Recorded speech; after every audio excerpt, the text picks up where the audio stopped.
ഓരോ മനുഷ്യർക്കും ഓരോ നിയോഗമുണ്ട്. ചിലർ അതറിഞ്ഞു പ്രവർത്തിക്കും, മറ്റു ചിലർ അതറിയാറില്ല. പരേതർക്ക് വേണ്ടി ജീവിതം മാറ്റിവെച്ച അജ്മാനിലെ അഷ്റഫ് താമരശ്ശേരി ഇത്തരത്തിൽ ഒരാളാണ്. സാമ്പത്തിക നേട്ടം ഒട്ടും പ്രതീക്ഷിക്കാതെ അഡ്രസ് പോലുമില്ലാത്ത പരേതർക്ക് വേണ്ടി ഇദ്ദേഹം നെട്ടോട്ടം പായുന്നു. അവരുടെ മൃതദേഹങ്ങൾ നാട്ടിലെത്തിക്കുന്നു. അഷ്റഫ് താമരശ്ശേരിയുടെയും അദ്ദേഹത്തിന്റെ കുടുംബത്തിന്റെയും നല്ല മനസ്സ് കാണേണ്ടത് തന്നെയാണ്.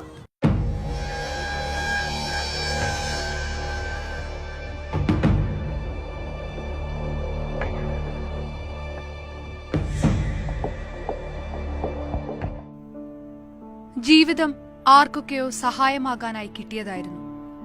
എന്നാൽ കടലാസ് കഷ്ണങ്ങൾ സ്വന്തമാക്കാനുള്ള പരക്കം പാച്ചിലിൽ സമയമങ്ങനെ ഒഴുകിപ്പോയി. ഇത്രയധികം പണം സമ്പാദിച്ചിട്ട് എന്തു ചെയ്യാൻ? കഫൻ തുണിക്ക് കീശയില്ല എന്ന് മാത്രമല്ല, ഖബറിൽ അലമാരയുമില്ല. അതുമാത്രമല്ല, മരണത്തിന്റെ മാലാഖ കൈക്കൂലിയും വാങ്ങാറില്ല. ഒരു ഉറുദു കവിതയുടെ മലയാള തർജിമയാണിത്. പ്രവാസ നാടുകളിൽ, പ്രത്യേകിച്ച് ഗൾഫ് രാജ്യങ്ങളിൽ അവസാന ശ്വാസം വലിക്കുന്ന ഏതൊരു പ്രവാസിയും ഉറ്റവരോടും ഉടയവരോടും ഒന്നും ഉരിയാടാനാകാതെയാണ് ഈ ലോകം വിട്ടുപോകുന്നത്.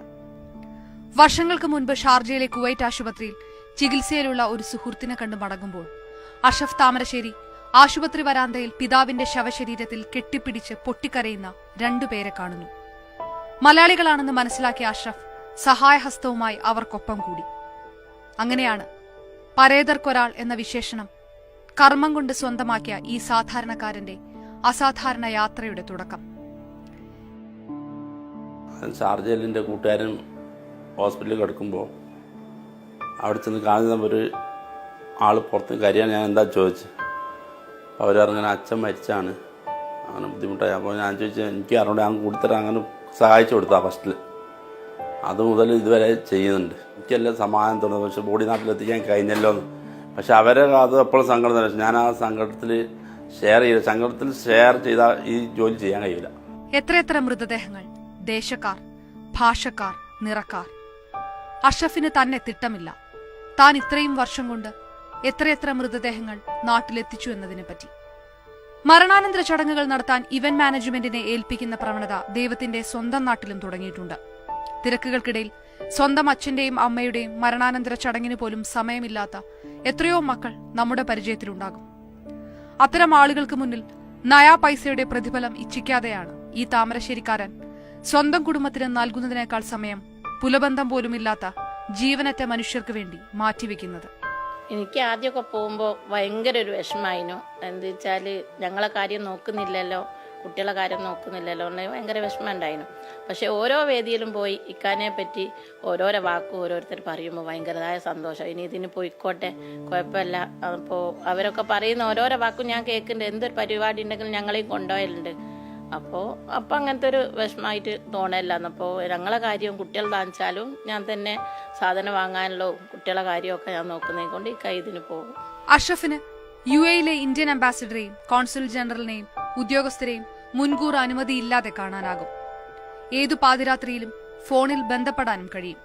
കാരണം ഈ മനുഷ്യന്റെ നന്മ അവരെല്ലാം ഏറെ അനുഭവിച്ചു കഴിഞ്ഞു. ഇപ്പോൾ ഒരാൾ മരണപ്പെട്ടാൽ ധൈര്യപ്പെട്ട് ടിക്കറ്റ് എടുക്കും. ഞാൻ പറയും അവരോട് ടിക്കറ്റ് എടുത്തോളി, കോൺസുലേറ്റ് ക്ലിയർ ആവും. പക്ഷെ ആദ്യം ടിക്കറ്റ് എടുക്കില്ല. ടിക്കറ്റ് എടുത്താൽ ടിക്കറ്റ് ക്യാൻസൽ ആവും. ഈ 2 വർഷം കൊണ്ടാണ് കോൺസുലേറ്റ് ക്ലിയർ ആക്കി. ഇപ്പോൾ ഒരാളൊരു കംപ്ലൈൻറ്റ് ചെയ്ത് ക്യാൻസൽ ചെയ്ത് തന്നില്ലെങ്കിൽ അവിടെ സീജിനെയും പോലീസുകാരെയും കണ്ട് പറയാനുള്ളൊരു അനുവാദമുണ്ട്. അത് അംബാസിഡറേയും കാണാം. ഒരാളെ സെക്രട്ടറി ആവശ്യമില്ല. പക്ഷെ അത് തന്നെ നല്ലൊരു മനസ്സുകൊണ്ടാണ് അവർ ചെയ്തത് കൊണ്ട് ഇപ്പോൾ ബോഡി വന്തായി നിൽക്കുന്നില്ല. അപ്പോൾ ഒന്ന് വെച്ചാൽ തന്നെ കയറ്റി വിടാൻ നമ്മൾ മനസ്സ് വെച്ചാൽ കഴിയും. മക്കളായ മുഹമ്മദ് ഷാഫിയും ഷിഫാനയും മുഹമ്മദ് ആമീനും നല്ല മനസ്സുള്ള ഈ വാപ്പച്ചിയുടെ മക്കളായതിൽ ഏറെ അഭിമാനിക്കുകയും ചെയ്യുന്നു. ആദ്യം സ്കൂളിൽ പോകുമ്പം അങ്ങനെ ആരും അറിയാത്തത് കൊണ്ട് പറയുമ്പോൾ ചിലവർ കളിയാക്കും, അച്ഛനിങ്ങനെ ഡെഡ് ബോഡീൻ്റെ ഒപ്പം പോകുന്നു, എന്താ ഡെഡ് ബോഡി കാരിയർ അങ്ങനെയൊക്കെ പറയാറുണ്ട്. പക്ഷെ ഇപ്പം അവരെ എടുത്തു പറയാൻ എന്തെങ്കിലും ഉണ്ടല്ലോ, അപ്പം അവരിനി പറയൂല എന്ന രീതിയിൽ. അപ്പം വളരെ സന്തോഷമുണ്ട് കിട്ടിയത്. കാരണം അവരുടെ മുമ്പിലൊക്കെ നന്നായി ഷൈൻ ചെയ്തൊക്കെ നിൽക്കുകയാണ്. അങ്ങനെയൊക്കെ ഇന്ന് വരെ അഷ്റഫ് ഒരു ബാങ്കിലും അക്കൗണ്ട് ഓപ്പൺ ചെയ്തിട്ടില്ല. ഡെപ്പോസിറ്റ് ചെയ്യാൻ ഒന്നുമില്ല എന്ന കാരണം കൊണ്ടുകൂടിയാണത്. മിക്കവാറും സ്പോൺസറുടെ ATM കാർഡ് ഉപയോഗിച്ചാണ് അഷ്റഫിന്റെ പണമിടപാടുകൾ. പരസ്പരം കാലുവാരിയും പാറവെച്ചും മുന്നേറുന്നവർക്കിടയിൽ ഒരറബിയും മലയാളിയും തീർക്കുന്ന വിശ്വാസത്തിന്റെ ദൃഢത കൂടി അഷ്റഫിന്റെ ജീവിതത്തിൽ നിന്ന് പഠിച്ചെടുക്കാം. പ്രവാസി ഭാരതീയ സമ്മാൻ ബിസിനസ്സുകാർക്ക് മാത്രമുള്ളതാണെന്ന തെറ്റിദ്ധാരണയായിരുന്നു അഷ്റഫിന്. ഗുജറാത്തിലേക്ക് ക്ഷണം കിട്ടിയപ്പോഴും അഷ്റഫിനും കുടുംബത്തിനും ആദ്യം വിട്ടുമാറിയിരുന്നില്ല. പ്രസിഡന്റിന്റെ ഒപ്പിട്ട പ്രവാസി ഭാരതീയ സമ്മാൻ ഉപരാഷ്ട്രപതിയുടെ കയ്യിൽ നിന്ന് കിട്ടിയപ്പോഴുണ്ടായ സന്തോഷം വർണ്ണിക്കാൻ കഴിയില്ലെന്ന് ഈ പ്രവാസി സാമൂഹ്യ പ്രവർത്തകൻ പറയുന്നു.